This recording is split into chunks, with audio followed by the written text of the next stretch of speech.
La ludopatía es la adicción a los juegos de apuestas. Con la expansión de los videojuegos, las apuestas en línea y el acceso temprano a la tecnología, están entrando en un territorio que puede parecer juego, pero a veces se transforma en adicción. ¿Dónde está el límite entre el entretenimiento y la dependencia? ¿Cómo detectar si un niño o adolescente está desarrollando una relación problemática con el juego? Hoy nos acompañan especialistas que trabajan de cerca en esta realidad. Vamos a compartir miradas clínicas, señales de alerta y herramientas para actuar a tiempo, porque prevenir también es cuidar. Estamos con Oscar Coll, psiquiatra especializado en adicción al juego, ex docente de la Facultad de Medicina y ex director del programa de prevención y tratamiento del juego patológico del Hospital de Clínicas. Bienvenido. Muchas gracias. Estamos también con Juan Pablo Civils, psicólogo y autor del libro Adolescienten. Bienvenido. Muchas gracias. Y con Adrián Dalasta, que es director del programa de Casa del Este de Fundación Manantiales y sociólogo también. Bienvenido. Bienvenidos todos. Muchas gracias. Bueno, un poco conversábamos antes de que para apostar teníamos que ir a un casino, teníamos que ser mayores de edad, teníamos que desplazarnos físicamente hacia un lugar. Hoy, desde mi casa, puedo estar con el celular, calladito, sin que nadie se entere. Exacto. Y apostas. Y los adolescentes todo eso lo hacen también sin la supervisión de los padres. Entonces, si les parece como pregunta disparadora, Adrián, ¿qué te parece a vos que es? ¿Es más rápido volverse un adicto desde el celular que en un casino? Mira, la ludopatía tiene que tener algún componente básico que no necesariamente tiene que ver con la instrumentación. Obviamente para un adolescente las puertas abiertas que abre el celular y el uso excesivo del celular facilitan, sin ningún lugar a dudas, una conducta que luego puede transformarse en adictiva. Pero las conductas, digamos, las adicciones de tipo comportamental, como son la ludopatía, en este caso puede ser la ludopatía en un casino, jugando físicamente, o la ludopatía digital, tienen componentes que pasan por la obsesión, por la pérdida de control, por la negación, que se dan según distintas características. A un adolescente, sin ningún lugar a dudas, se le facilita muchísimo entrar en este mundo a través del uso excesivo, no solo del celular, sino del uso de pantallas. ¿Y a qué edades tempranas empieza esto? Y puede empezar a los 10 años, 12 años, 14 años, más menos. Las problemáticas de ludopatía pueden tener una edad promedio de 14 años. ¿Y cómo se le facilita esto? ¿Por medio de videojuegos? ¿Por medio de redes sociales? ¿Cómo es esta Y facilitación? los videojuegos son un aliado interesante para el inicio de la ludopatía digital, porque tienen formatos que se llaman freemium, que por ejemplo vos estás jugando a un sandbox, a algún videojuego muy conocido, y por pequeñas microtransacciones vos podés ir ganando por encima de la posibilidad gratuita que te otorga el juego. Vos entras jugando gratuitamente al juego, pero podés ganar más rápido en el videojuego si haces estas pequeñas microtransacciones.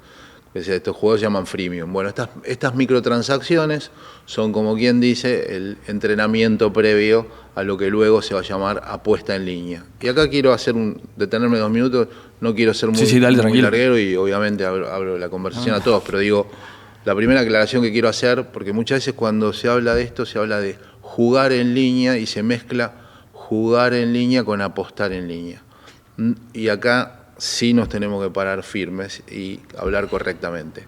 La apuesta en línea no es el juego en línea, ¿sí? Es decir, cuando hay apuesta hay dinero de por medio, cuando hay apuesta y dinero no hay juego, ¿sí? Entonces los adolescentes cuando juegan es una cosa, cuando apuestan es otra.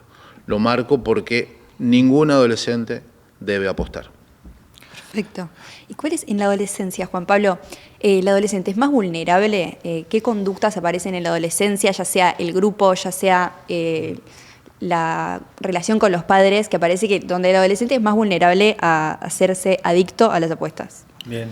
Sí, a ver, el adolescente por definición, ¿viste? Es una etapa donde están en plena transición.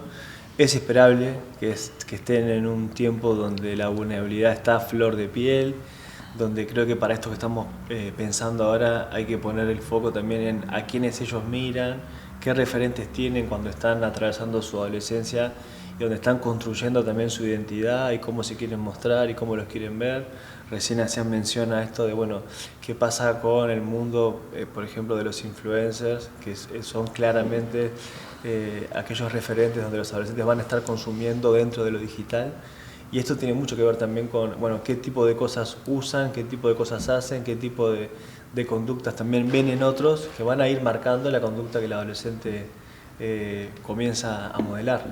¿Por qué crees que es tan atractivo para el adolescente el juego de las apuestas? Subrayo lo que comentaban recién, me encantó la diferencia entre la apuesta y el juego, porque sin duda no tiene nada de juego, de lúdico ni nada de juego exactamente. Y entiendo que lo atractivo está sin reducirlo en algo simple, pero una de las pistas que creo que podemos comenzar a incorporar tiene que ver con esto del manejo de la impulsividad, por ejemplo, el manejo de la intensidad adolescente, que es algo esperable que pase, es algo que tiene que ver con el desarrollo de su cerebro y nos explica también, o es una de las pistas con las cuales entendemos por qué los adolescentes son intensos por naturaleza y por qué se mueven en un mundo donde van a guiarse casi que exclusivamente por lo que les despierte placer. Entonces ahí una de las pistas que seguramente ahora conversaremos tiene que ver con este cerebro que está en formación, que está explotando, por decirlo así, y está pidiendo dopamina por todos lados. Bueno, ¿qué pasa? ¿En dónde encuentran esa dopamina? Vamos a ver que mucho tiene que ver con esto de las apuestas en línea y cómo van activando estos circuitos en su cerebro. Y también hay una dinámica que se genera, por ejemplo, las apuestas en los recreos, en el marco del liceo, ¿no? ¿Cómo es eso que se genera en grupo? De repente el adolescente quiere más pertenecer a un grupo. ¿Eso tiene que ver? Sí, por supuesto. El desarrollo de la identidad adolescente se da en grupo, digamos. O sea, el grupo es fundamental. ¿Sí? Un adolescente aislado es como un suicida, ¿no? Es decir, la verdad que, digamos, la pertenencia al grupo determina una diferencia muy grande entre el ludópata adulto. El ludópata adulto tiene mucho más conciencia del mal, por llamarlo así, y de que eso que está haciendo es incorrecto. Por eso el ludópata adulto va a jugar solo, va a tener un aislamiento de otro tipo, va a esconder. Obviamente que la ludopatía en el adolescente también tiene características de mentira, de manipulación, tiene todas las características propias de lo que es una adicción, pero el grupo es muy determinante, porque si todos lo hacen, bueno, yo también lo hago, y parecería que es más leve, digo, la caída es más leve, pero el problema sigue siendo el mismo, ¿no? Óscar, en el programa de prevención y del tratamiento del juego, ustedes hacían talleres. ¿A dónde apuntaban esos talleres? ¿A dónde iban a realizarlos? Bueno, hicimos muchos tipos de talleres, pero voy a seguir con la temática de la gente joven. Para nosotros, el adolescente y la familia es una unidad. Capaz que un ludópata adulto, no tanto, pero la intervención en menores y adolescentes implica también que vengan los padres, porque hay mucho, no conocen, no sabe, el adolescente se aísla y juega, los padres no están al día de los programas que hay, la peligrosidad. Bueno, hicimos muchos talleres con padres y en el ambiente, cada tanto teníamos reuniones con padres y hacíamos trabajo, por un lado con los pacientes y con otro con los familiares. Recién mencionabas que el adulto es como un jugador más solitario. ¿Qué diferencias hay entre el adolescente, el que apuesta, la persona adolescente que apuesta y el adulto que apuesta? Yo soy un clínico, por lo tanto tengo mucha experiencia clínica.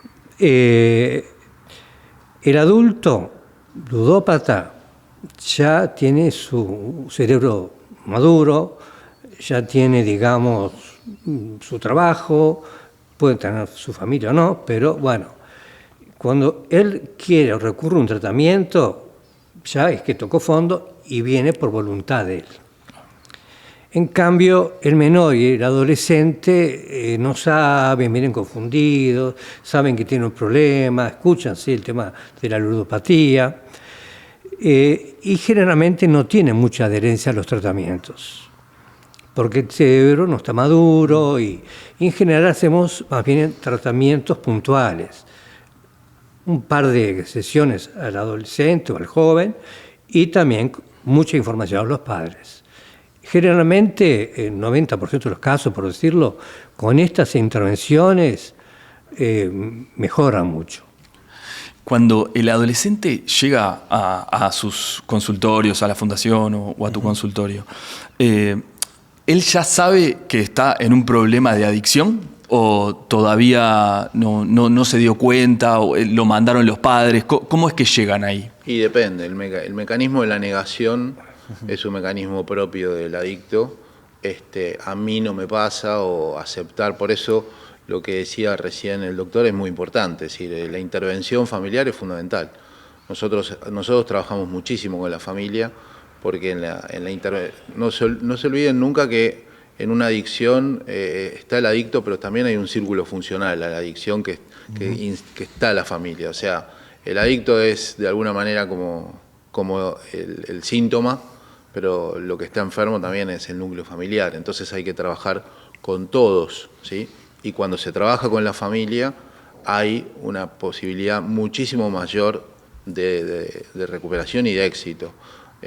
Acá lo que hay que aprender es ayudar al adicto, ¿no? Y por eso nosotros fortalecemos mucho el núcleo familiar para que el adicto pueda tomar conciencia y a partir de esa toma de conciencia pueda empezar a trabajar en la problemática. Así que la llegada al consultorio puede tener distintos formatos. Y por lo general los padres se dan cuenta porque reciben una deuda, a veces hasta millonaria, por ese niño que está apostando con su tarjeta. ¿Hay estadísticas o hay algún caso alarmante que sucedió en Argentina o en Uruguay sobre esto?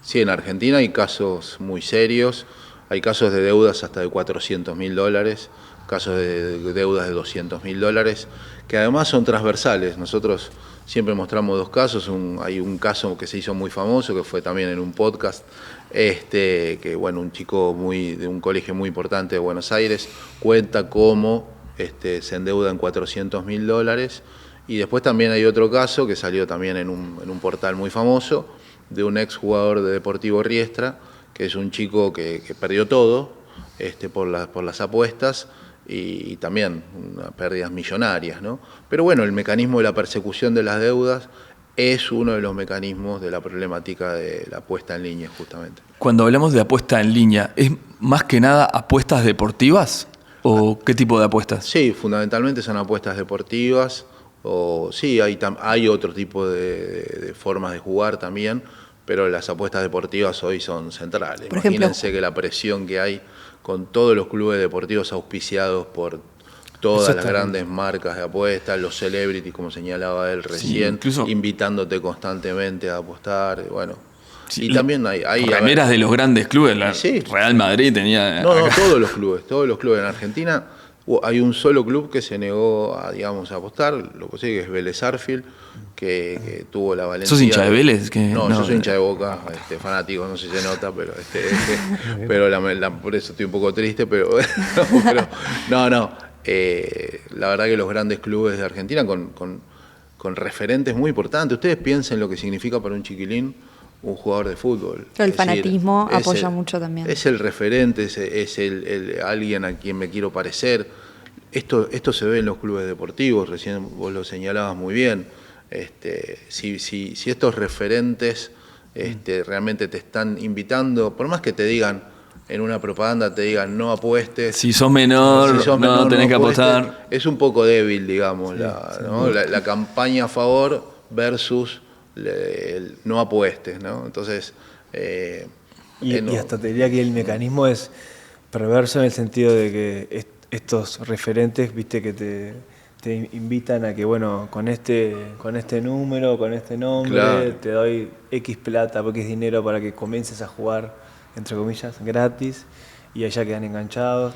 Por eso también me parece como fundamental pensar en esto de qué están mirando o a qué exceden, porque en realidad también uno se vuelve adicto también cuando consume algo a lo cual tiene acceso. Entonces, reflexionar sobre el acceso a estas cuestiones es una pregunta me parece importante, que tiene que ver con una legislación, con otro montón de cosas de esto que hablamos, los ejemplos de los clubes deportivos, los eventos también deportivos que tienen como principales sponsors este tipo de lugares. Claramente estamos yendo a un mensaje que no hay que ir por ahí. O sea que estas plataformas le dan plata a los usuarios para que hagan su primera apuesta y después la pierden. Y cuando la recuperan... Sí, cuidado con esto, porque, a ver, acá hay que ser delicado, ¿no? Es decir, hay una diferencia muy grande entre lo que son los sitios legales y los sitios ilegales, ¿no? Los sitios legales sí tienen una regulación bastante seria, bastante severa, diferente a los sitios ilegales. Lo que pasa es que el sitio legal tiene una promoción de marketing muy fuerte, que por supuesto después tiene una regulación que contrarresta la posibilidad de apostar, sobre todo en el caso de los menores, pero hay una promoción que luego puede ser, digamos, derivada hacia los sitios ilegales. Ingresar en sitios ilegales o en páginas a nivel mundial para cualquier adolescente, sinceramente, es muy simple. Hablando, insisto, de sitios ilegales, no de los sitios legales. Los sitios legales tienen una alta regulación, un enorme control y no es tan sencillo, ¿no? No hay que mezclar una cosa con la otra, eso hay que ser delicado, ¿no? Juan Pablo, al principio del programa hablabas de las sensaciones del adolescente, de la dopamina. Me gustaría ir un poco más hacia eso. Y te preguntaba, ¿qué es lo que siente el adolescente cuando está apostando? ¿Esa adrenalina, esa euforia? ¿Qué es exactamente? Bueno, se activan estos circuitos de gratificación, ¿no? que sabemos que tienen que ver con la recompensa, que sabemos que tienen que ver con esto de encontrar esa felicidad en lo inmediato, en el famoso todo ya, que también ahí hago una pequeña como señalización en nosotros los adultos, porque también es fácil mirar al adolescente y culpabilizar de muchas cosas, pero también nosotros los adultos, qué estilo de vida y qué patrones de consumo también tenemos. Claro, si estamos todo el día con el celular. No, y también esto mismo, ¿no? Si estamos también metidos en la lógica esta misma de la inmediatez, porque los adultos también estamos en esa misma lógica, que tenemos que ir modificando esto para poder hacer algo que sepamos el adolescente, siendo muy breve en esto, este mecanismo del famoso autocontrol, de poder, la famosa autorregulación, que es vital para convertirnos en adultos y para poder justamente no guiar nuestras conductas por lo que sentimos que queremos hacer, sino pensar un poquito más antes de actuar. Bueno, esto en el adolescente y en cerebros del adolescente, lo dice la neurociencia, el doctor puede subrayar en esto, pero hay cerebros que no terminan de madurar esta parte hasta los 20 y pico de años, 24 años. Entonces, imaginemos en ese cerebro de ese adolescente, como hablamos recién, guiado por un grupo en donde, bueno, muchos lo hacen, en donde parece que es divertido, parece que es un juego, parece que hay que hacerlo, tengo un referente que me dice.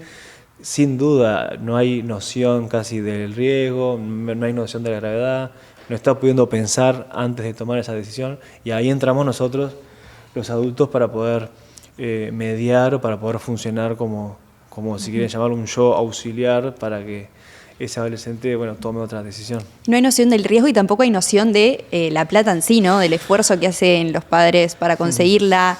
¿Cómo juega esto también en el adolescente? La hora de no haber madurado tampoco su parte financiera, digamos. Es fundamental. Está totalmente investigado, sobre investigación en el mundo. Nosotros también lo hemos investigado. La educación financiera juega un papel muy importante. Es un activo muy importante entre todos. Yo creo que gran parte de lo que estamos diciendo en esta mesa tiene que ver con la prevención, obviamente el involucramiento de los adultos, nuestra conducta y ejemplo, el involucramiento de las instituciones deportivas, el involucramiento de las instituciones deportivas, el control y la regulación. Todo esto es muy importante, pero también es muy importante la educación financiera, porque justamente lo que hace es que los adolescentes tomen tangibilidad de lo que apuestan. Es decir, hoy las billeteras virtuales, la tarjeta, la posibilidad de ingresar al mundo de las apuestas sin la tangibilidad del dinero facilita muchísimo estas conductas que, como bien señalaba el psicólogo aquí, experto en el tema, son compulsivas, porque son justamente las que le dan de comer al circuito del placer, a la dopamina y bueno. Y fíjense, o sea, lo fácil que es acceder muy fácil a eso. O sea, eso es. La educación financiera desde la casa, ¿cómo le pueden aplicar los padres de forma sencilla? Bueno, fundamentalmente con el manejo del dinero, el manejo responsable del dinero. Muy fácil, yo te cargo en una tarjeta virtual un cierto dinero y arreglate, o realmente puedo hacer un control, el dinero también te lo podés ganar en tu casa, o sea, que vos tengas que llevar dinero a la escuela para comer implica también una administración. Como una mensualidad, digamos. Sí, es fundamental, una administración semanal, darle el dinero por alguna tarea dentro del hogar. A ningún chico se le va a pasar nada si se hace la cama o ordena el cuarto, no se le va a agarrar un esguince de cintura, ni si se le va a producir ningún trauma cerebral, si se le aplican límites, si se le ordena. O sea, una de las cosas que hemos perdido realmente los padres, y aquí también quiero hacer mucho hincapié y agarrarme de este concepto de ojo con señalar estas problemáticas desde el juicio hacia el adolescente. Todo lo que está sucediendo con los adolescentes no es ni más ni menos que algo creado por un mundo adulto. Las apuestas en línea la crearon los adultos, toda esta problemática la crearon los adultos. Entonces, cuidado con esto.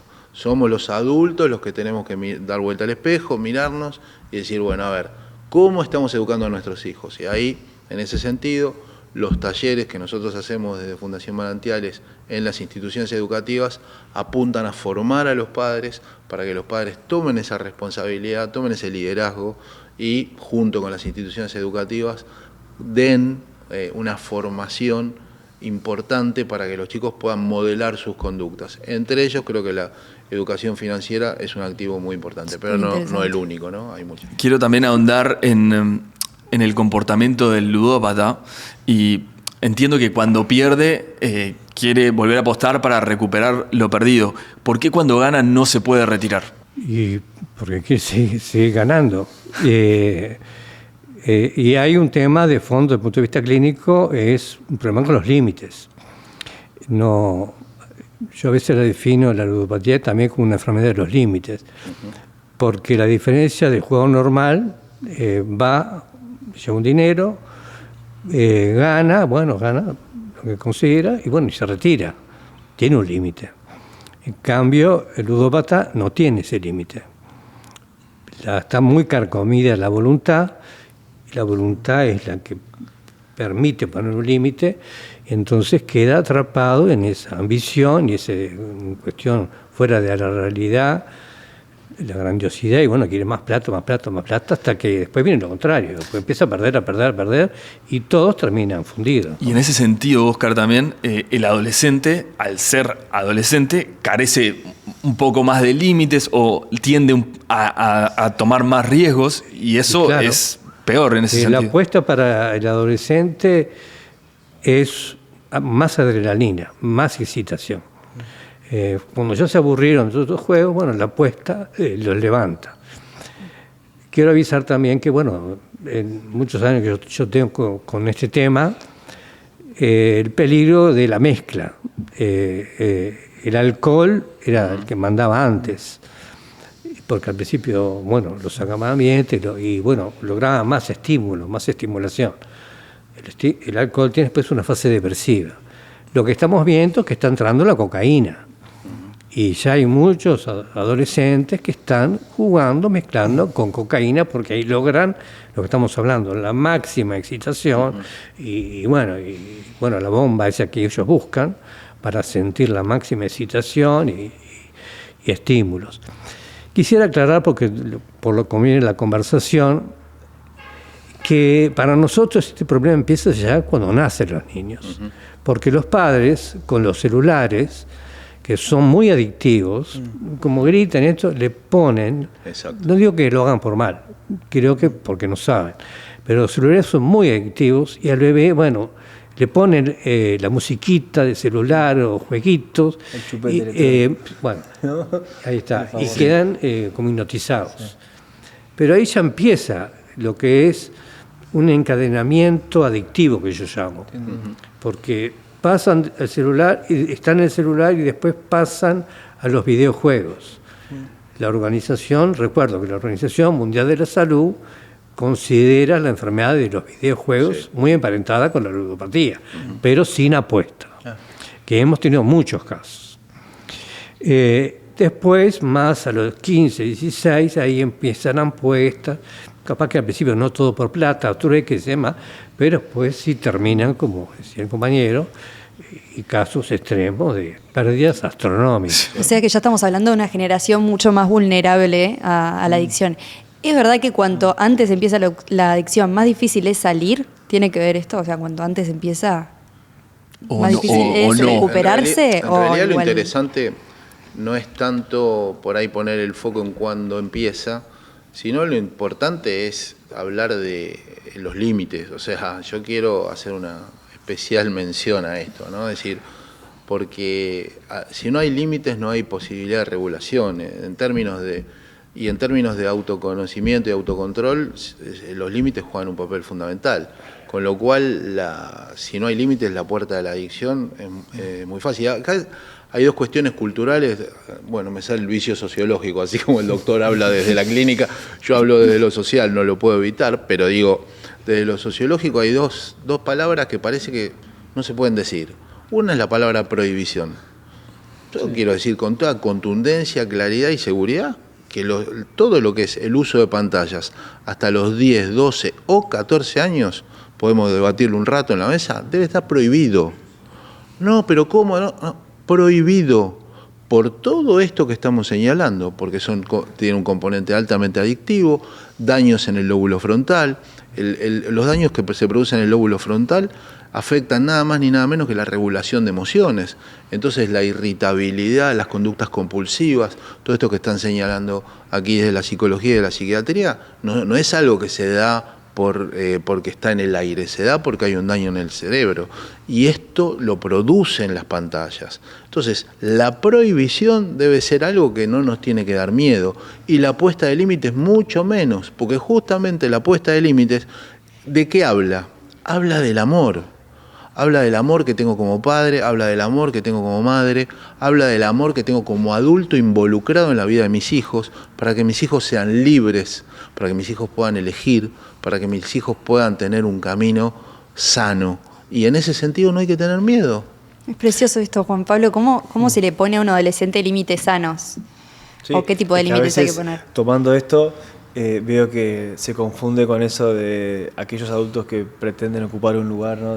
Con pincha, amigos. Compañero, y subrayo esto de, claro, la palabra límite no se incorpora como algo que es necesario, que tu adolescente está necesitando justamente de vos para que pongas ese límite y para que sepa contra qué tiene que chocar también. Si no, ese adolescente no puede, o sea, transitar su adolescencia de manera saludable. Y Juan Pablo, estamos hablando también un poco de los límites que tienen que poner los padres. ¿Qué señales ven más o menos cuando ven al adolescente apostando o qué señales nos dan ellos para que se den cuenta? Claro. Bueno, hoy recién hablamos de toda esta parte económica, ¿no? Por decirlo así, de si el adolescente comienza a manejar o a perder el dinero que desde la familia se manejaba, pero después hay muchas cuestiones que tienen que ver con lo emocional, que sí, ¿no? Cambios de humor, irritabilidad, hay cuestiones que son fáciles de ver, no solo por este tema, sino para entender cuando hablamos de salud mental y cuando hablamos de factores capaz de riesgo o protectores que nos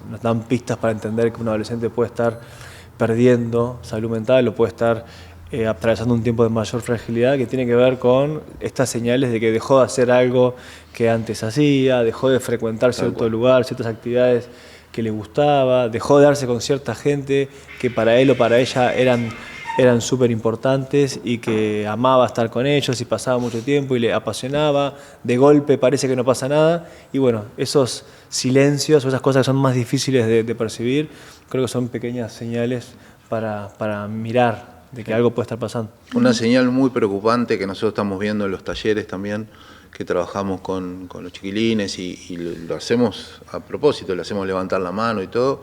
Normalmente preguntamos, bueno, ¿quiénes sienten que no duermen bien? Y te levantan la mano ellos mismos, te digo, en un 80%, 70%. Hoy una problemática que estamos viendo, de hecho, entre los números de la encuesta que nosotros tomamos, el 44% de los adolescentes que participaron de esta encuesta reconocen que tienen problemas de sueño y que su problema de sueño está directamente relacionado con el celular, con esto que los americanos llaman el bumping, que es este fenómeno de, sí, mamá, me voy a dormir, ay, bueno, gracias, me voy a dormir con el celular, y abajo de las sábanas siguen scrolleando, ¿no? Entonces está esa mezcla de vampiro y scrolling, ¿no? Entonces por eso los americanos le pusieron bumping. Y Juan Pablo, ¿cómo podés acercarte a un adolescente que ya sabemos que bueno, está más irritable, quiere tener su espacio personal como padres? ¿Cómo podés acercarte a un adolescente para hablar de estos temas serios abiertamente y generar un ambiente lindo? No creo que exista una receta única, obviamente, pero tomo acá lo que decía el doctor de ir más atrás, ¿no? En esto creo que es una idea importante de esa comunicación con el adolescente o ese vínculo que vos estableces con el adolescente no arranca cuando cumplió 15, ¿no? O cuando se acostó con 14 y se levantó con 15, sino que tiene que ver también con desde que era niño y desde que fue creciendo, qué estilo de comunicación fuiste también construyendo en la casa. Entonces vos entendés como adulto que cuando atraviese y cuando llega la etapa adolescente, claramente no te va a poder querer ni ver, no vas a ser tan referente como fuiste anteriormente. Eso pasa en la adolescencia, pasó antes y va a seguir pasando. Eso no tiene que asustarnos y no tiene tampoco que hacer que uno, como quien dice, claudique o terciarice su rol en otros adultos. Porque vos, adulto, el padre o madre o el que esté cerca de ese adolescente, tiene que seguir estando para poner el límite que mencionábamos recién. Entonces, si vos previamente fuiste construyendo un terreno donde haya confianza, donde haya seguridad, donde el adolescente pueda acercarse, entiendo que hay mejores pistas para llegar a un mejor lugar y para poder construir una comunicación más cercana con ese adolescente. ¿Y qué roles tienen los centros educativos también con esto? Fundamentales. Aliados. Sí, aliados. Sí. Yo creo que acá hay que recuperar esta vinculación fundamental en la educación, que es los liceos, los colegios, la familia y los adolescentes, ¿no? Lo que se llamó históricamente el triángulo educativo debe funcionar en alianza, debe funcionar en complemento. Las instituciones educativas nunca pueden reemplazar a la familia, sino que la complementan, ¿no? Esto tampoco es cuestión de tirar el problema, ¿no? Que me lo solucionen los docentes, ¿no? Los docentes ya tienen bastante con enseñar matemática, lengua y deben hacerlo correctamente. Digo, entonces en este sentido me parece que es importante que estas temáticas que estamos tratando tomen espacio en la opinión pública, sean de interés de la agenda pública, porque realmente la problemática de salud mental es muy seria, no solo en el Uruguay, en la Argentina y en Latinoamérica, y podríamos decir en el mundo es un problema muy serio, y de la única manera que lo podemos abordar es de manera multidisciplinaria, y los centros educativos, ni hablar, son aliados estratégicos fundamentales. ¿Ustedes creen que deberían existir políticas restrictivas más potentes en los centros educativos con respecto al uso del celular? Sí, justamente a mí me llamaron de los clubes deportivos y estaban con varios, además, clubes comparten la misma preocupación, que rinden menos, o vienen con sobrepeso o vienen adelgazados, entonces no rinden en el deporte. Vienen ya cansados porque a veces pasan toda la noche jugando, y bueno, eso repercute en el rendimiento y en todo en el club, ¿no? Escuchaba al compañero y una experiencia muy interesante, muy linda para mí, un poco antes de la pandemia. La pandemia, lamentablemente, hay un antes y un después. Con respecto a los juegos online, explotaron, hizo que acelerara todo lo online, la pandemia. Ya sabíamos que se venía, pero ahí explotó todo, se agravó todo.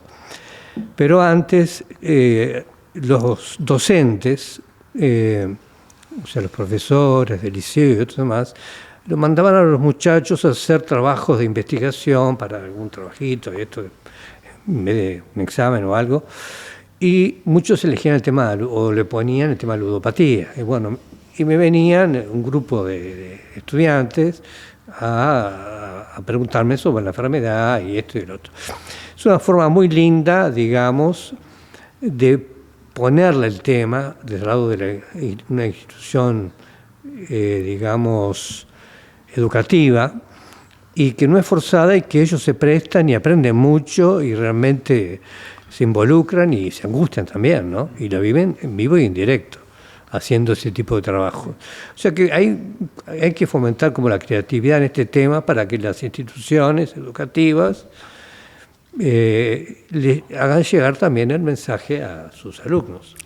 Y cuando el daño ya está hecho, digamos, estamos frente a un chico con adicción, ¿cómo se procede a acompañarlo? ¿Va psicólogo, a psiquiatra? ¿Asiste a algún tipo de grupo de apoyo? Sí, por supuesto. Bueno, coincido con lo que decía el doctor. Nosotros se han multiplicado las consultas en Fundación Manantial. Nosotros desde el 2019 teníamos más o menos un 12% de las consultas asociadas a la ludopatía. Y de la pandemia... Sí, en el 24 estamos en un 21%.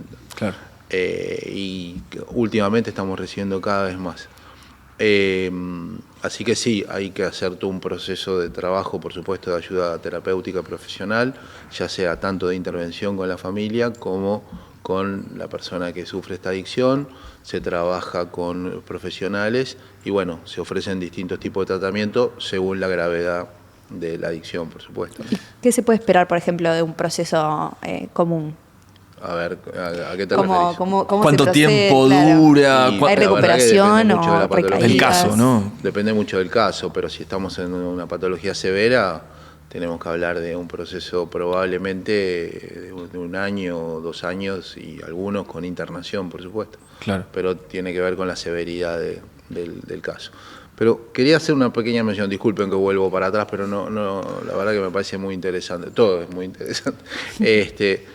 Respecto de los centros educativos y de la prohibición, el mundo hoy está retrocediendo.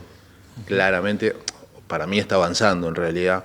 Está retrocediendo en términos de apertura hacia los celulares. Hay muchos países que ya están experimentando una prohibición concreta.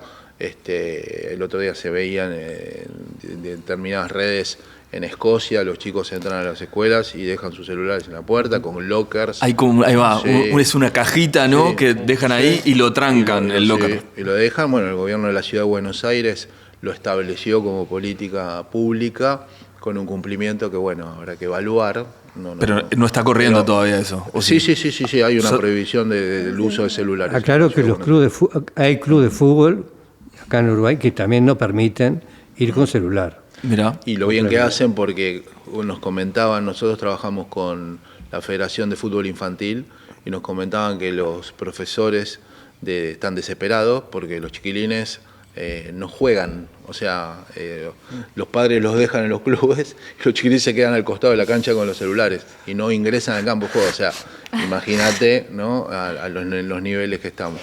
Entonces, no hay que tener también, en ese sentido, el celular no es necesariamente una herramienta de aprendizaje. ¿Puede ser utilizada como tal? Sí. En determinadas circunstancias, para cosas muy concretas, y el docente tiene que estar muy entrenado para su uso, porque si el docente no la sabe usar, difícilmente la pueda desarrollar para los alumnos. Lo que sí está comprobado que es un motivo de distracción, sí, un gran obstáculo para el aprendizaje y fundamentalmente, como toda herramienta virtual, está usada para el entretenimiento. Y te agrego algo ahí. Me encanta esa definición que se dice que es un inhibidor de experiencia, porque tal cual. Lo tenés en la mano y cuando uno piensa, bueno, qué es lo que pretende que pase en el salón de clase, y si vos estás con eso de tan fácil acceso, sin duda no vas a poder vivir otras cosas. Sí, hay otra frase así de tecnología que es como que acerca a quienes están lejos, pero aleja a quienes están cerca, ¿no? Mirá, a nosotros nos encanta hablar de Finlandia, por ejemplo. O sea, Finlandia. Nadie sabe muy bien qué pasa en Finlandia, pero todos sabemos que es como un gran país. Bueno, yo les puedo hablar un rato largo porque tengo un hijo viviendo en Finlandia, pero independientemente de eso, que no es lo importante, lo que sí es relevante es la experiencia educativa. Es decir, justamente lo que caracteriza a la educación en Finlandia es que los alumnos entran en contacto con la experiencia, es decir, aprenden biología en el bosque, y hace frío en Finlandia, aprenden matemática en lugares abiertos, aprenden historia en museos, es decir, la experiencia áulica es el mundo, no son los 4 metros cuadrados y el pupitre. ¿Viste? Me parece que en el mundo de hoy eso es no solo retrógrado, sino que no existe. Seguimos enseñando de manera analógica a cabezas digitales. ¿Y cómo les gustaría a ustedes que en un futuro la escuela se prepare para que el aprendizaje sea más estimulante, más atractivo para los adolescentes? ¿Qué cambios les gustaría que sucedan a largo plazo en la educación? Qué buena pregunta. Y por un lado, lo más así rápido que se me ocurre es incluir primero a los chiquilines, a incluir al estudiante, al adolescente, de qué forma, pero empoderarlos más en la elaboración de las distintas propuestas. También comparto esto de ir hacia una práctica que sea con foco en la experiencia, en lo vivencial, en lo realmente significativo, volver a esto de que los contenidos que el estudiante adquiera tengan que ver con lo que le pasa en su día a día, con su vida, y para ir también construyendo esta noción de ser ciudadanos en el tiempo en donde ellos están. Y ahí lo digital, yendo a lo que estamos hablando hoy, sin duda tiene mucho que ver, que es enseñarles también a cómo conviven con la pantalla, porque es algo que va a estar, ¿no? Que no sabemos cómo será su futuro, pero creo que las pantallas van a seguir estando. Entonces, enseñarles también a ver cómo conviven con eso, y en lo que estamos conversando ahora, cómo conviven con el acceso a algo de que hablamos hoy, que ellos es de fácil acceso, esto de poder caer en dinámicas de apuestas en línea, y cómo van a convivir con eso para no generar esto que hablamos hoy, que me parece interesantísima la idea de subrayar, esto que pasa en un cerebro que está en plena formación, que está frágil, es terrible. O sea, no existe la noción de que sea poco, menor, capaz que es un consumo del tipo cuasi irresponsable. No existe el consumo responsable en esta edad, en esta etapa, con este tema, y esto tiene que quedar claro. Hay un instrumento muy concreto, básico. La Organización Mundial de la Salud hace algunos años desarrolló 10 habilidades sociales. Son cruciales hoy en la currícula escolar, no se puede esperar más. Es decir, seguir enseñando geografía o seguir enseñando los ríos de Eurasia, me parece que hoy es de una pérdida de tiempo absoluta, cuando vos tenés hoy chicos que no desarrollaron empatía, no tienen conciencia del nosotros, no tienen autoconocimiento, no tienen capacidad de crítica. Entonces, todo esto se desarrolla en las habilidades sociales, están desarrolladas por la Organización Mundial de la Salud, están al alcance de todos. Es hora que la educación se plantee estos debates, enseñe lo que hay que enseñar, y están los instrumentos para eso, porque nosotros tenemos la tendencia de siempre hay que crear algo nuevo. No hace falta crear algo nuevo. Tomemos lo que de verdad tenemos y que es útil para el día de hoy. Me encanta cerrar con esta idea. Está espectacular para otro episodio, la educación. Así que muchísimas gracias por esta charla. Fue súper rica. Gracias, y nos vemos en un próximo episodio de MP Talks. Muchas gracias. Gracias a ustedes. Gracias a ustedes.